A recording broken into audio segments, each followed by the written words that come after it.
Many seats. Oh, me. There are many seats over in the third section and all the way over near the choir. Move slowly, but please find a seat.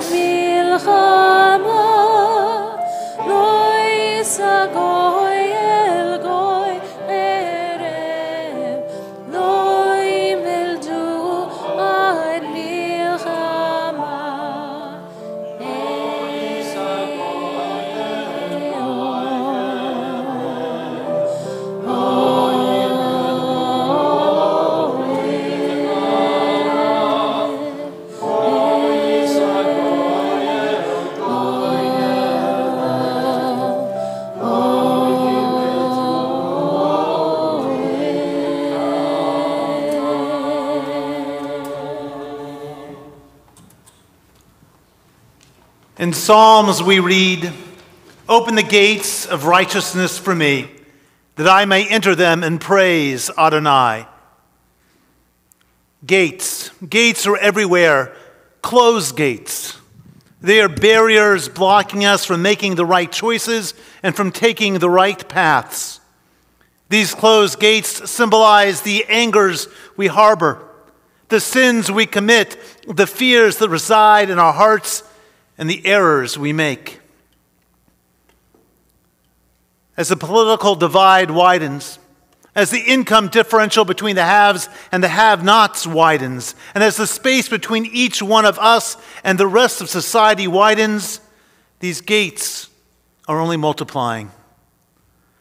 Tonight, we find ourselves in a place where we are surrounded by locks. But this high holiday season, we must swing open these gates, rendering them benign. We must swing open these gates so that we can reach out to help those in need. We must swing open these gates so that we can enter these awesome days ready to change. We must swing open these gates so that we can create a society that shows respect to each member, regardless of socioeconomic status, or race, or creed, or religion, or gender. And we must swing open these gates so that righteousness triumphs over the mistakes we have made this past year. With the holiness found in each one of us, we can swing the gates of righteousness open if we so choose. Pituchu li, let us open the gates.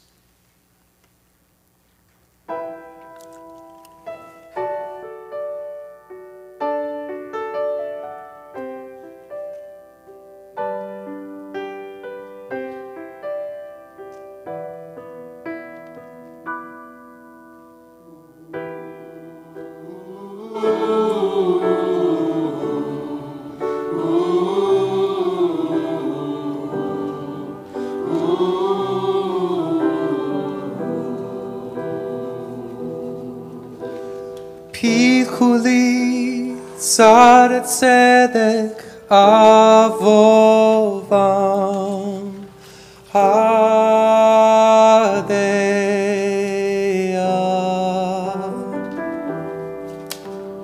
Pithuli shad tzedek avovam odeya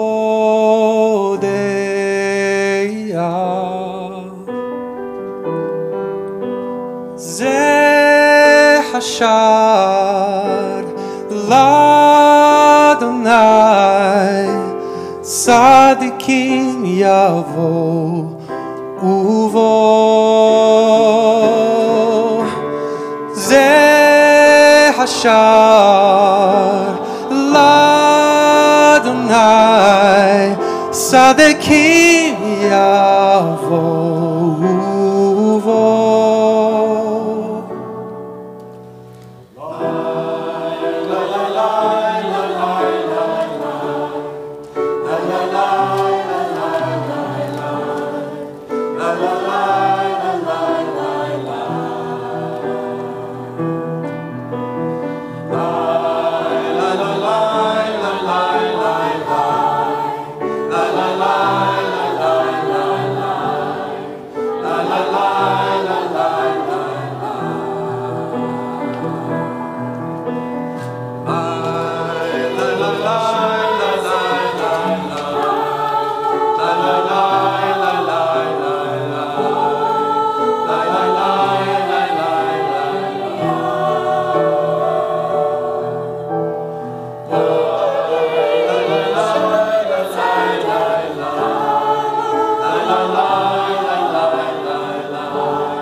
Each year I read a poem titled, "Now is the Time for Turning." And its opening line speaks of leaves turning colors as we enter the fall, of birds heading south, of animals gathering food for the winter. And these words made so much sense when I began including them in our Selichot service some 12 years ago. But now this poem feels like a relic of the past. We have 100-degree, week-long heat waves in September.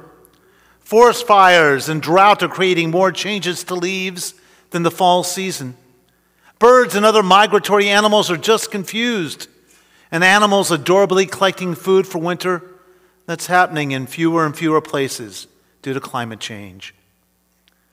So in a moment I'll read this poem, but I share it as a relic of the past and as a hope for the future.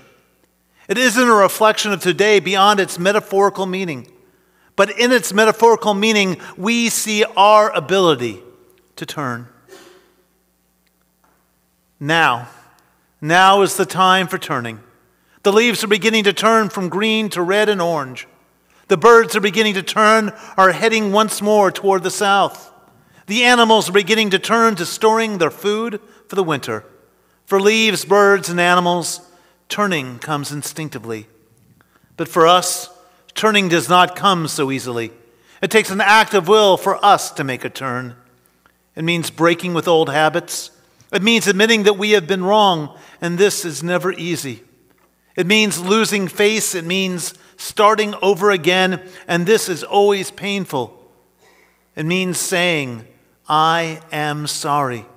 It means recognizing that we have the ability to change. These things are terribly hard to do, but unless we turn, we will be trapped forever in yesterday's ways. God, help us to turn. From callousness to sensitivity, from hostility to love, from pettiness to purpose, from envy to contentment, from carelessness to discipline, from fear to faith. Turn us around, O God, and bring us back toward you. Revive our lives as at the beginning, and turn us toward each other, God, for in isolation there is no life. Hashivenu.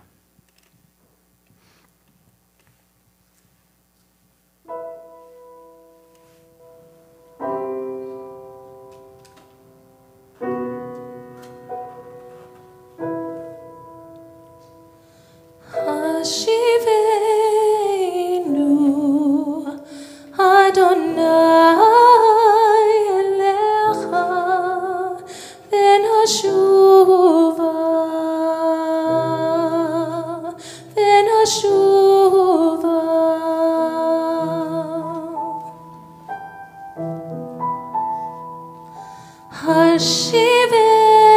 Hashivenu Adonai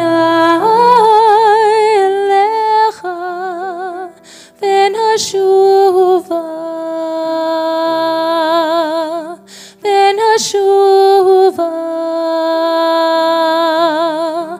Chadesh Yameinu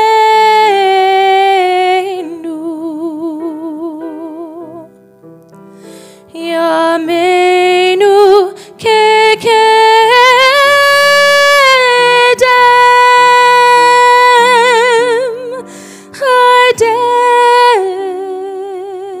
Chadesh Yameinu Yameinu kekedem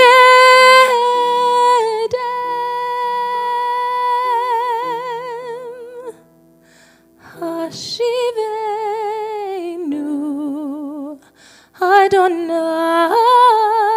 elecha ben hashuva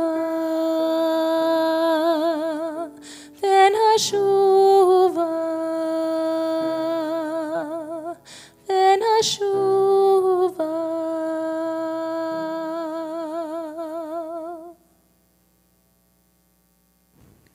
We take a moment for a guided meditation. You can place your candle nearby or continue to hold on to it as a focal point. But let your feet lay flat on the floor if they reach the floor.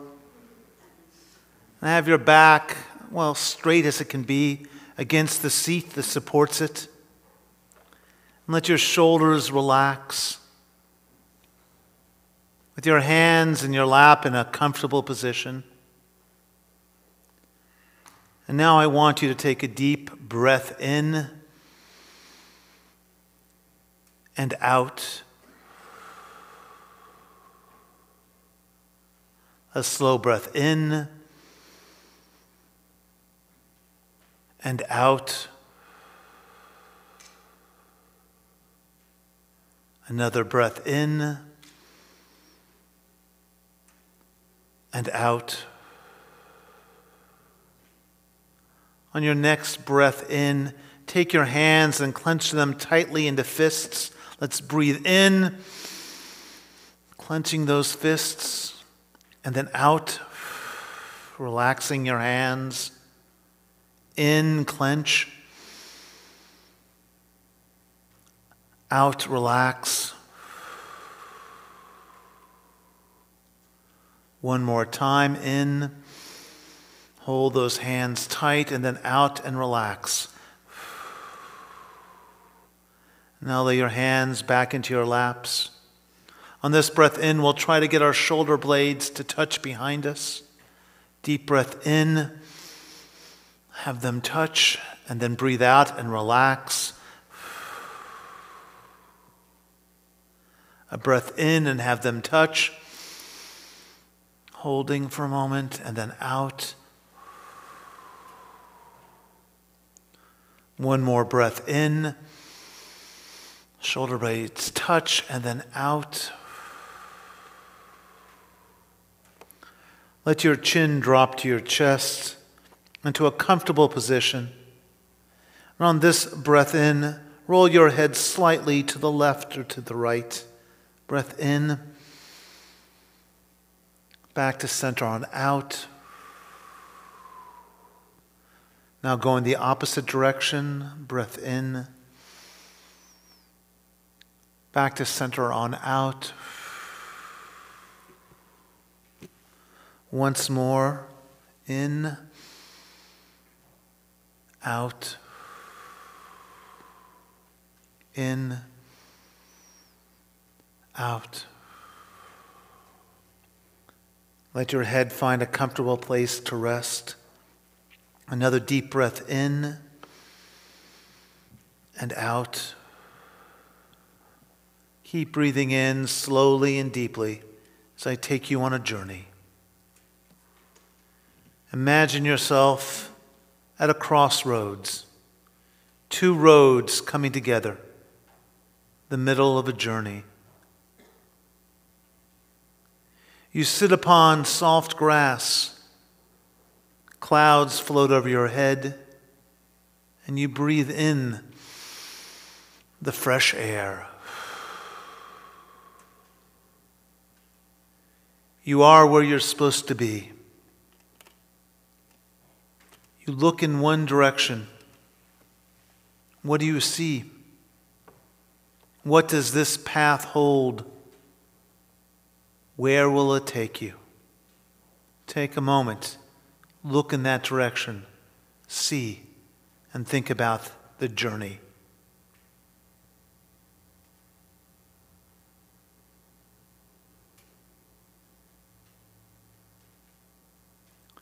You look in the other direction.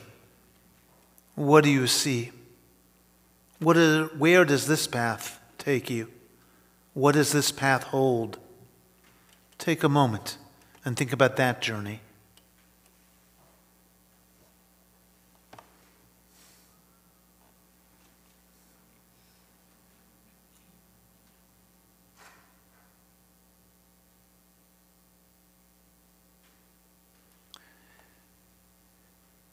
You sit upon soft grass, clouds floating over your head. You breathe in the fresh air. You are where you're supposed to be for now, but there is a journey that lays ahead of you. Cantor now sings Return Again.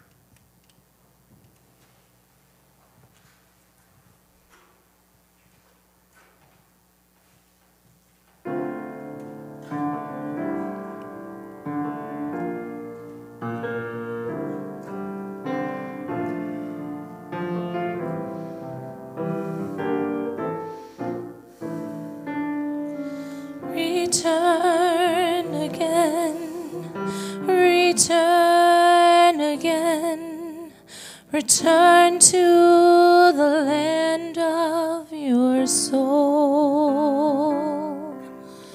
Return again, return again. Return to the land of your soul. Return to who you are. Return to what you are. Return to where you are, born and reborn again. Return to who you are. Return to what you are. Return to where you are, born and reborn again. Return again. Return again. Return to the land of your soul.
On Yom Kippur, we recite the Vidui, the confessional, and it has two parts, the Ashamnu and the Al-Chet.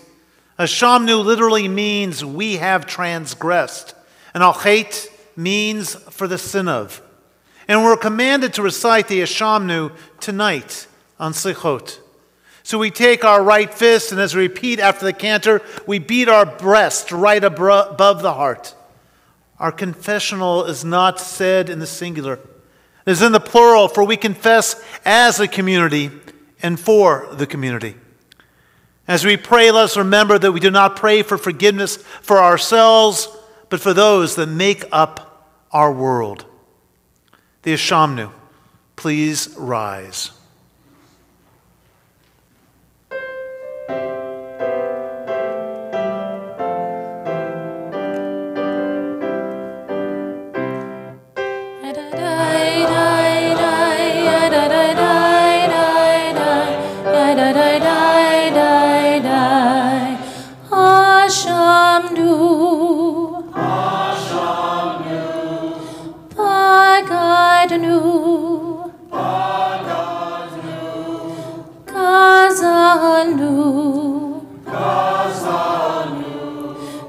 Barnu Dofi, Hevinu,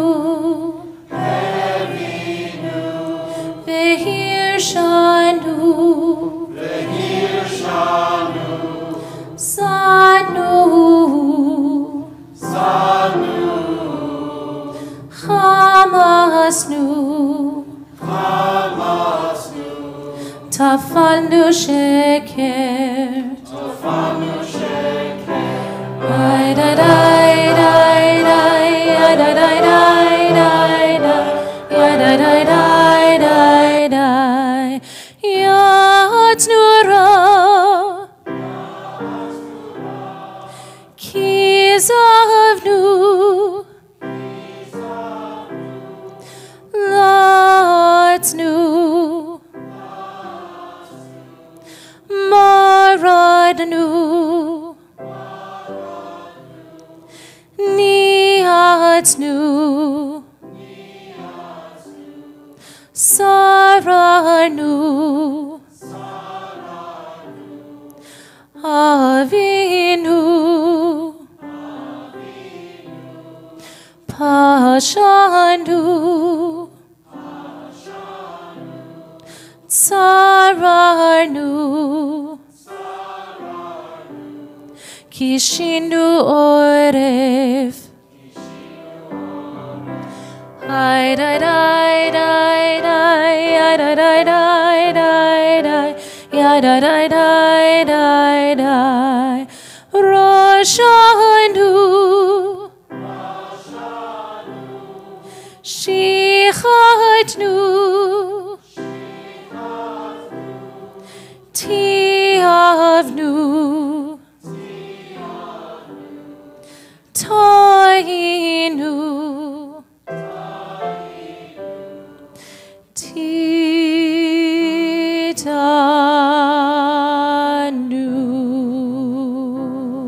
Ayadai ayadai yadai dai dai dai yadai dai dai dai dai. You may be seated. One midnight, Rabbi Moshe Leib was absorbed in the mystic teachings when he heard a knock at his window, and there he found a drunken peasant who stood outside and asked to be let in and given a bed for the night.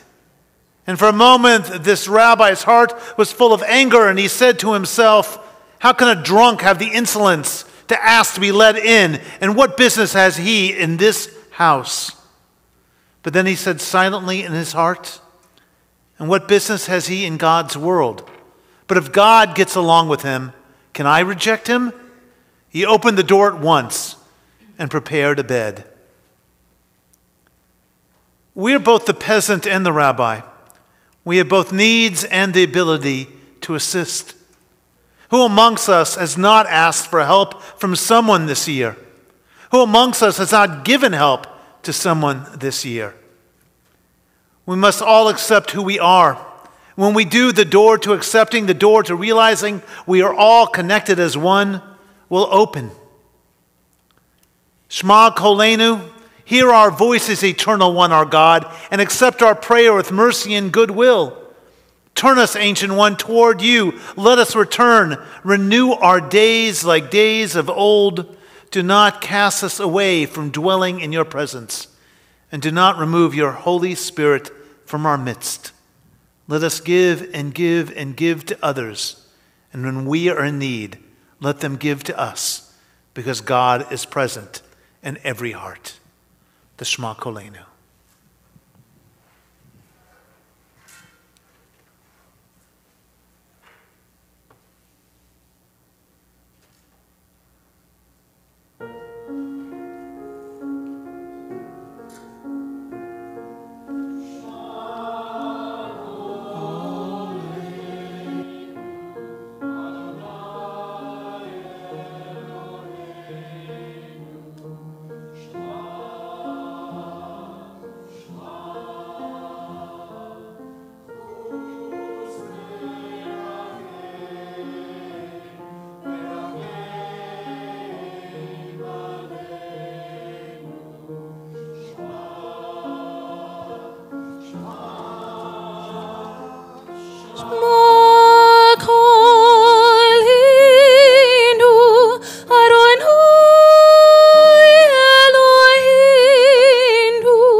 The 13 attributes of God: merciful God, powerful God, compassionate and gracious, slow to anger and abundant in kindness and truth, preserver of kindness for thousands of generations, forgiver of iniquity, willful sin and error, and who cleanses.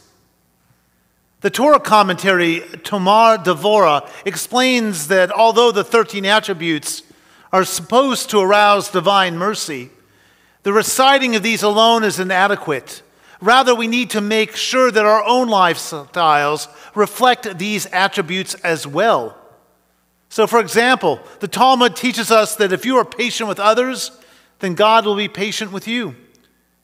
If you are kind to others, then God will be kind to you.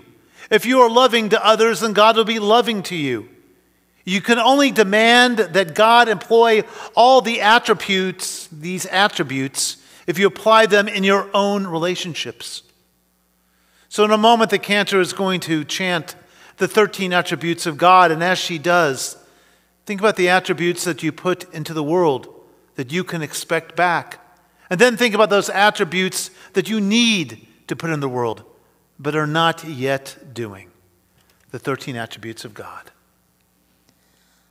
Adonai, Adonai, El Rachum Vechanun, Erech Apayim Verav Chesed Be'emet, Notzer Chesed La'olafim, Noseh Avon V'Pesha,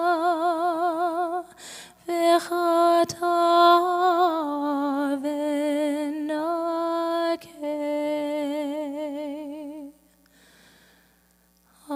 Adonai, Adonai, El Rachum Vechanun, Erech Apayim Verav Chesed Be'emet, Notzer Chesed La'olafim, Noseh Avon V'Pesha, V'chata V'nakeh.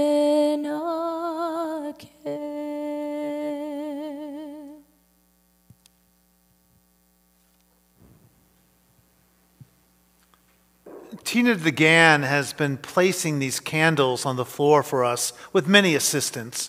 but overseeing it for probably 4 or 5 years now. And she's part of my writers group, and she wrote this poem about Selichot. And I think it also relates to the experience of so painstakingly helping us create this environment. She writes, I entered the darkened sanctuary, candle lights flickering. The harmony of the choir touches my soul. My mind drifts during the meditation as visions of my parents comfort me. Seeking connection to God, I approach the Torah. Adonai, listen to my heart.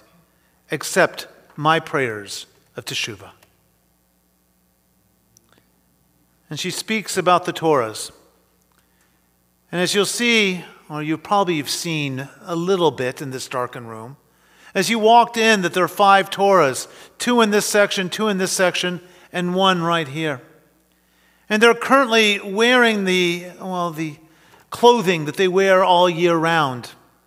But tonight I'm going to ask you, if you're comfortable doing so, to gather around one of the Torahs, to divide yourselves up equally, and to change the Torah from its normal wear to the white coverings.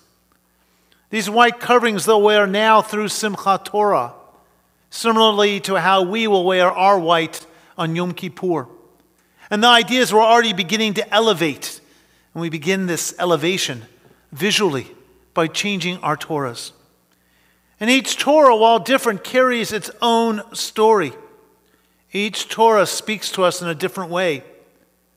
From our Torah that comes from Bruno, that is over 250, possibly 300 years old, to another Holocaust Torah written probably just before the Holocaust began, to 3 Torahs that have been sitting in the sanctuary that have come together because of a variety of mergers.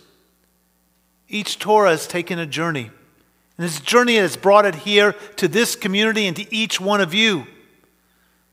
So I'm going to ask you, the community to whom these Torahs belong, to dress them and then bring them forward. I would like everyone who's able and who's comfortable to come up onto our bima for the conclusion of the service after we dress the Torahs.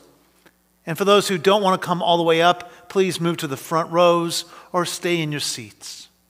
But now if you could all rise and find a Torah as the choir and our cantor begin to sing V'al Kolam, followed by Ki Anu Amecha.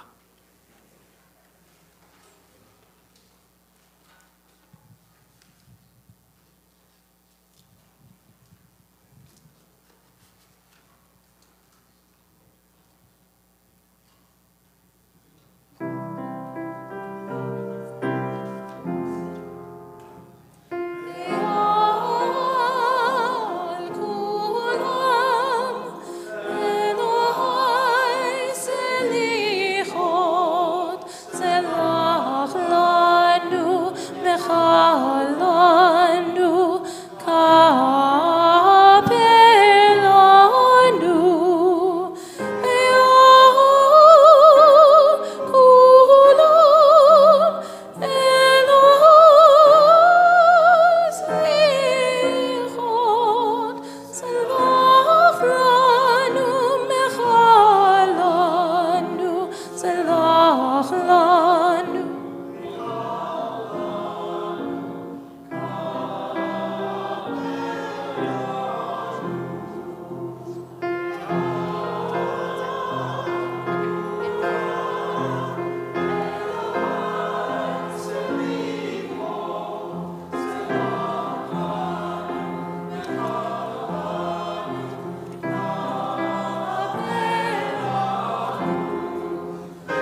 Avinu Malkeinu, our Father, our Sovereign, our Parent, our King. We say these words, and they're a metaphor for change, and they're very personal words. So often we try to avoid, gender in the Reformed community.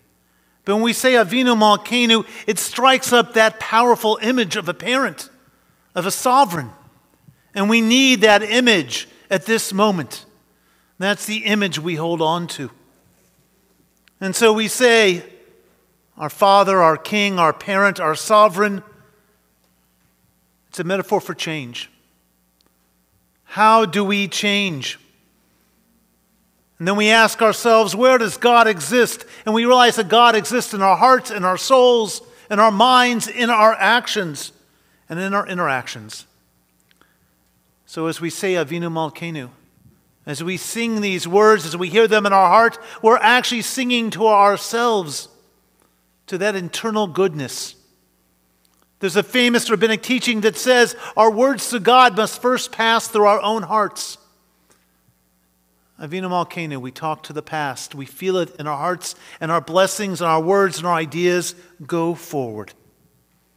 Avinu Malkeinu.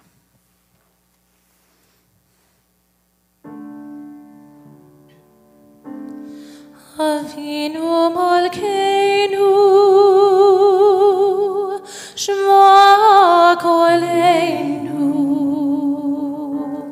Avinu Malkeinu,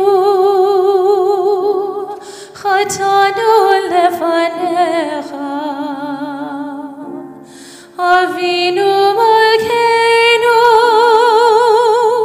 Chamol aleinu, ve'olol aleinu, v'tapeinu.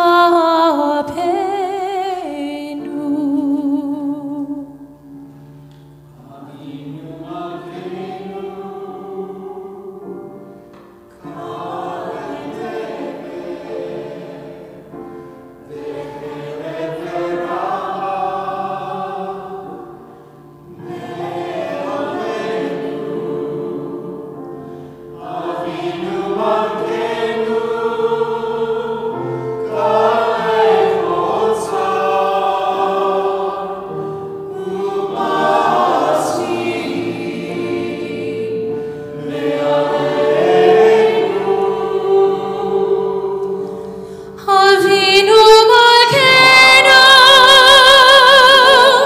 Avinu Malkeinu, Kotveinu, Ve'sefer Chaim Tovim. Avinu Malkeinu, Hadish Aleinu, Hadish Aleinu, Shana Tova.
Rich Weissman. If you could please come forward. Rich Weissman is our Baal Tekiah. He leads our shofar ensemble each year. And in a moment, we're going to hear the shofar blasts. Now, if you've been coming to synagogue, you'll know that we're supposed to blow the shofar every morning, every day during the month of Elul. Rich, come all the way up. But we're also taught to only blow it during the daytime. This is one of the few occasions we blow it at night. I'm going to turn you around. And so let's take a moment and still our bodies so we can feel the reverberation of the shofar in our hearts and in our souls. Tekiah, Shevarim, Truah, Tekiah, Yasher Koach. And now if you're near someone that you know and you're comfortable putting your arm around them, please do. We're going to sing Oseh Shalom. And after Oseh Shalom, you can stay and say a little private prayer near the Torah.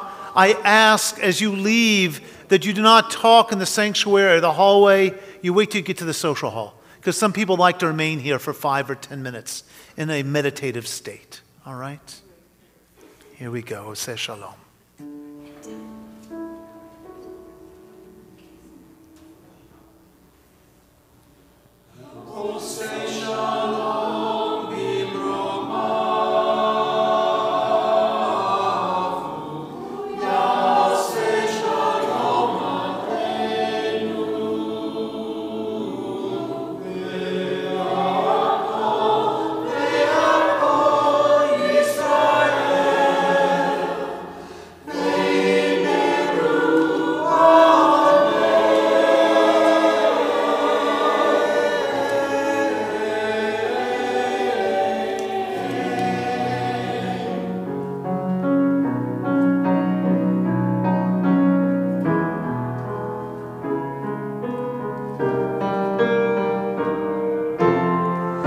Oseh Shalom bimrama,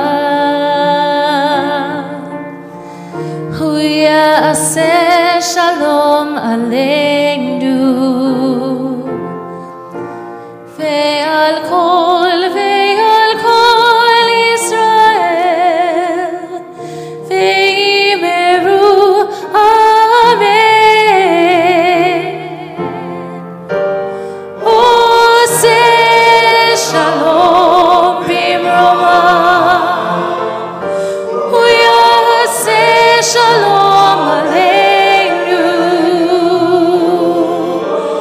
ve'al kol Yisrael, ve'imru